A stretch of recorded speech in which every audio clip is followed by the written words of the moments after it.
Welcome to this special episode of the Money Marketing Podcast, brought to you in association with Royal London. In this series, we're exploring key topics shaping the future of financial advice, from client conversations to regulatory shifts and beyond. Stay tuned as we speak to expert voices from across the industry, sharing insights, ideas, and real-world experience. Hello and welcome to today's episode. I'm Kimberley Dondo, and today I'm joined by Justin Corliss and Fiona Hanrahan from Royal London. Thank you both for joining me today. So before we get into the main part of this episode, could you both just give a brief introduction of yourselves and your background at Royal London? Justin, do you want to start? Yeah, absolutely. Hi, everyone. I'm Justin Corliss. I'm part of the technical marketing team here at Royal London, as is Fiona, to spoil the surprise. I've been involved in financial services since 1997. You'll probably tell from the accent. I began on foreign shores in Australia, came across to Scotland in 2002 and have worked for various different life offices in different capacities ever since. Great. And Fiona? Hi everyone, I'm Fiona. I've worked for Royal London for nearly 10 years, but I've worked in financial services since leaving university in 1998. I've worked for a couple of other providers and also worked as a paraplanner and chartered financial planner as well. So hopefully you can see both sides of that market. Okay, great. So we've got a few points to discuss in this episode, from issues relating to the changes to employer national insurance contributions, which take place from April this year, to changes to pension death benefits as a result of the abolition of the lifetime allowance, and a few things in between. So Justin, thinking back to October 2024's budget, there was an announcement of changes to the employer national insurance payments. Could you outline what the main changes were? Yes, absolutely. Happy to do that.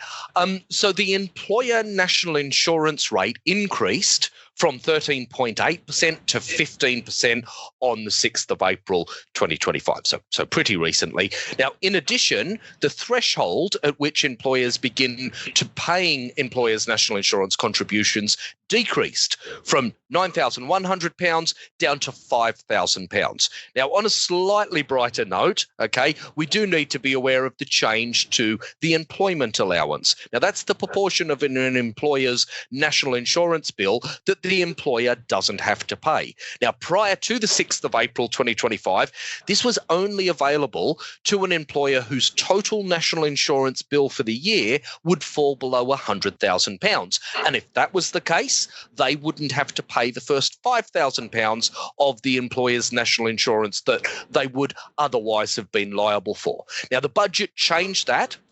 So from the 6th of April 2025, the employment allowance was increased from £5,000 up to £10,500, and perhaps just as significantly, it became available to all eligible employers. So that means it's now available to employers with a national insurance bill over £100,000.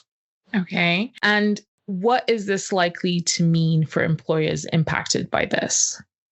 Okay, now I just want to point out that the reduction of the threshold for when employers need to start paying employers' national insurance from £9,100 to £5,000 in isolation will mean an increase in employers' national insurance costs of £615 per year per employee. Now, let's take that a step further, and consider the impact of both the threshold reduction and the rate increase. So let's consider somebody who's on £35,000 per annum, and I just use that figure because it's approximately the average salary for a full-time adult in the UK. So all other things being equal, these changes would see employers paying an additional national insurance contribution for somebody on £35,000 a year of £925.80 per annum. That's a pretty hefty increase in employers' national insurance bills. And do you know what? In the research that Royal London carried out just after the budget, employers were already showing signs of concern. They said this could impact wage growth and recruitment, and that it would likely impact profits, and it could lead to price increases for the goods and services they produce. Yes, the changes to the employment allowance will help some. The increase in the allowance itself from £5,000 up to £10,500 and the relaxation of the eligibility criteria will see some employers' national insurance bills stay the same or even possibly reduce. But for many employers, this is likely to mean an increase in their national insurance costs.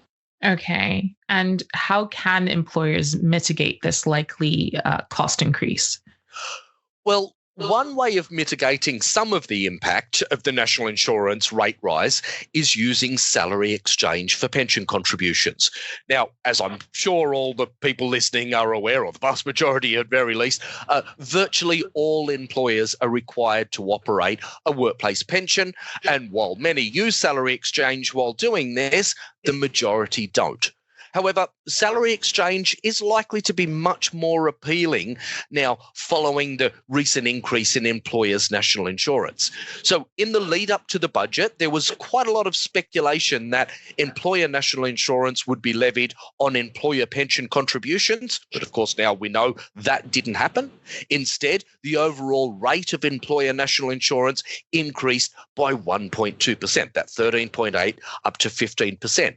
But as employer pension contributions are still not liable to employer national insurance, it's important to remember that when pension contributions are made via salary exchange, all the pension contribution is an employer contribution. And that could be turned to the advantage of both employers and employees. When salary exchange is used, the employee's salary is reduced, and as a result, the employer makes a national insurance saving because they don't have to pay employers' national insurance on the portion of salary they're not paying to the employee. And the employee, unsurprisingly, doesn't have to pay employee national insurance on the portion of salary that they're no longer receiving. Now, these savings are often redirected into the employee's pension scheme, into their pension contribution, meaning the contribution is increased for the same take-home pay that the employee was receiving when making a pension contribution without using salary exchange. Alternatively, the employer can retain their national insurance savings in the business, which can mean a reduction in the annual cost to employ that individual, which could be used to mitigate some of the increased national insurance costs resulting from the employer national insurance changes. We may see more employers altering their approach to salary negotiations with employees, perhaps with a greater focus on the overall remuneration package rather than such a heavy focus on headline salary alone. Okay. And Fiona, although the lifetime allowance was abolished over a year ago, I know this is something you're still asked about regularly. So what do you think are the key parts of this that advisors need to be aware of? Thank you. This was a change announced in the budget on the 15th of March 2023, and the lifetime allowance was abolished completely with effect from the 6th of April 2024. And it's worth saying that the taxation of pension death benefits has always been a subject we get asked lots of questions on. The abolition of the lifetime allowance and how this impacted the taxation of pension death benefits, as you would expect, therefore, has been something we've been talking about for a few months now. And I expect this won't decrease as we start to look forward to inheritance tax potentially applying too. So on death before age 75, there's no longer a potential test against the lifetime allowance, but instead a test against the remaining lump sum and death benefit allowance. This is what replaced the lifetime allowance and is only relevant if a beneficiary takes a lump sum on the death of a member before the age of 75. That's really important. Death benefits on death after age 75 are subject to income tax on the beneficiary when they take those benefits, regardless of whether they take them as a lump sum or beneficiary drawdown. And it might be worth clarifying what a lump sum is for the purposes of testing against the remaining lump sum and death benefit allowance. And if a member dies before age 75 and that plan pays out a lump sum directly to the beneficiaries, then this is tested against the remaining lump sum and death benefit allowance, and therefore potentially fully tax-free if it's within this allowance. Any part of the lump sum over the remaining lump sum and death benefit allowance is subject to income tax on the beneficiary. If a beneficiary goes into beneficiary drawdown, where a plan would be set up in that beneficiary's name, any payments from this would not be a lump sum, and that would be even if they took it all at once. This would still be classed as beneficiary drawdown and therefore tax-free during the lifetime of that beneficiary. Lump sums taken on death before age 75 from uncrystallised and crystallised benefits are tested against the remaining lump sum and death benefit allowance. But any death benefits from benefits in drawdown before the 6th of April 2024 are not tested against the remaining lump sum and death benefits allowance. The logic here is that they would have been tested against the lifetime allowance when they went into drawdown, so it would be unfair to effectively test them again. So anyone with benefits in drawdown before and after the 6th of April 2024 should be aware of the potential difference in the income tax treatment on death. Mm-hmm. And that can be a lot of information for people to wade through. So what do you feel the main calls to action are here for advisors?